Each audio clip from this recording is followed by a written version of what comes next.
Gigising sa umaga kahit na antok pa nga ako. Kailangang maghanda para pumasok sa trabaho. Sinday ng sigarilyo habang may kapeng barako. Eto aking almusal na araw-araw kong kasalo. Kailangan kong pumasok kahit mayroong trangkaso. Pag di kasi pumasok malaki ang iyong atraso. Sa nagbibigay ng sweldo kung tawagin natin amo.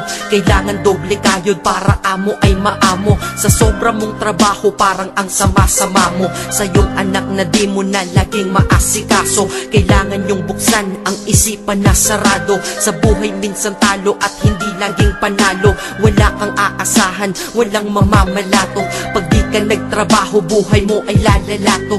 Kahit pagod ka na, ang sinasabi mo wala to. Mahirap ang mabuhay, anong magagawa ko? Kailangang magtrabaho upang mabuhay sa mundo.